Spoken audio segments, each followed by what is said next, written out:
தற்பொழுது நம்முடைய இணைப்பில் பாஜகவை சேர்ந்த திரு கரு நாகராஜன் இணைந்திருக்கிறார். சார் வணக்கம் சார். வணக்கம்மா. சார், புதிய தலைமுறைக்கு பாஜக மாநில தலைவர் அண்ணாமலை ஒரு பேட்டி அளித்திருக்கிறார், நீங்களே பார்த்திருப்பீங்க. அதுல இன்றைய காலகட்டத்தில் கூட்டணி அமைப்பது என்பது சாத்தியமில்லை, மாநில தலைவராக இருக்கும் நான் கவனத்துடன் பேச வேண்டும், 2026 தேர்தலில் கூட்டணி ஆட்சிதான் கண்டிப்பாக அமையும் அப்படின்னு சொல்லியிருக்கிறாரு. குறிப்பா அதிமுக கூடயும் தாவேகா கூடயும் நான் கூட்டணி வைக்க போறது கிடையாது அப்படின்னு சொல்லியிருக்கிறாரு. ஆனா அதிமுக தரப்புல இருந்து என்ன சொல்றாங்கன்னா, திமுக கூட பாஜக கள்ள கூட்டணியை வைத்திருக்கிறது அப்படின்னு சொல்லியிருக்கிறாங்க. நீங்க என்ன சார், உங்களுடைய கருத்தை நீங்க பதிவு செய்யலாம். இது அவங்க ரெண்டு பேருக்கு இடையிலங்க, முதல்ல திமுக அதிமுகவுக்கு இடையில ஒரு பட்டிமன்றம் வைக்கணுங்க.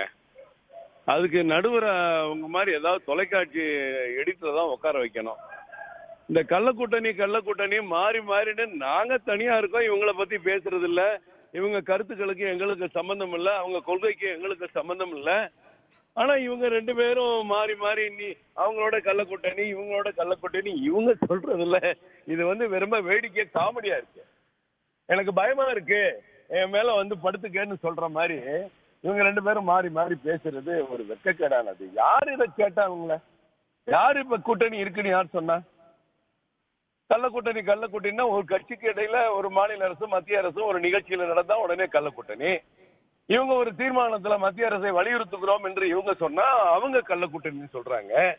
இதெல்லாம் மக்கள் வேடிக்கை பார்த்துட்டு இருக்காங்க. இப்படியே அரசியல் பண்ணி தமிழகத்தினுடைய அரசியலுடைய அந்த நோக்கம், நெறி, லட்சியம் எல்லாத்தையுமே மாத்தி குழப்படி பண்ணி வச்சிட்டு இருக்காங்க. இங்க ஊழல், அராஜகம், கட்ட பஞ்சாயத்து, மணல் எப்படி அடிக்கலாம், டாஸ்மாக்ல எப்படி அடிக்கலாம், இதாங்க இங்க இருக்கிற கட்சிகள் நம்ம பார்த்துட்டு இருக்கோம். கடந்த காலங்கள்ல பர்த் சர்டிபிகேட்ல இருந்து டெத் சர்டிபிகேட் வரைக்கும் ஊழலை பார்த்துக்கிட்டு இருக்க மாநிலம் தான் நம்ம. ரெண்டு கட்சியுமே இப்படி கள்ள கூட்டணி, சொல்ல கூட்டணி, நொல்ல கூட்டணி சொல்றதெல்லாம் முதல்ல விட்டுறணும். முதல்ல உங்க கட்சி வேலையை நீங்க பாருங்க, எங்க கட்சி வேலையை நாங்க பாக்குறோம். ஜெயக்குமார் தான் நம்ம ஆரம்பிச்சாரு இந்த வேலையை. மறுபடியும் அதை வச்சுதான் நிருபர்கள் கேட்டிருப்பாங்க. ஜெயக்குமார் இப்ப சொல்றாரு உடனே கூட்டணி இல்லைன்னு சொல்றாங்க. நாங்க எந்த காலத்திலும் பாஜக நான் என்னைக்காவது சொல்லியிருக்கோமாயா அதிமுக கூட்டணி இருக்கு, ஐயோ அப்பா நீங்க எங்களை காப்பாத்துங்க உங்களுக்கு கேட்டோமா? திரும்ப இதையே சொல்றதுக்கு அவங்க யோசிக்கணும். அந்த முன்னாள் அமைச்சர்கள் சரி, முன்னாள் முதல்வர் எடப்பாடி அவர்களாக இருந்தாலும் சரி, கொஞ்சம் யோசிக்கணும். தேவையில்லாம சம்பந்தம் இல்லாம நீங்க யார தாஜா பண்றதுக்கு இப்படி பேசுறீங்க? யார குளிப்பாட்டுறதுக்கு இப்படி பேசுறீங்க? எந்த பிரிவினருடைய ஆதரவை பெற வேண்டும் என்று இப்படி நீங்க பேசுறீங்க? திமுகவும் சரி அதிமுகவும் சரி பாஜகவோட கூட்டணி வச்சு ஆட்சியில இருந்தாங்களா இல்லையா? கூட்டணியில வெற்றி பெற்றாங்களா இல்லையா? இன்னைக்கு உங்களுக்கு ஏதோ ஒரு தேவையின் அடிப்படையில மாறி மாறி சொல்றதெல்லாம் ரொம்ப வருத்தத்திற்குரியது, கண்டனத்திற்குரியது.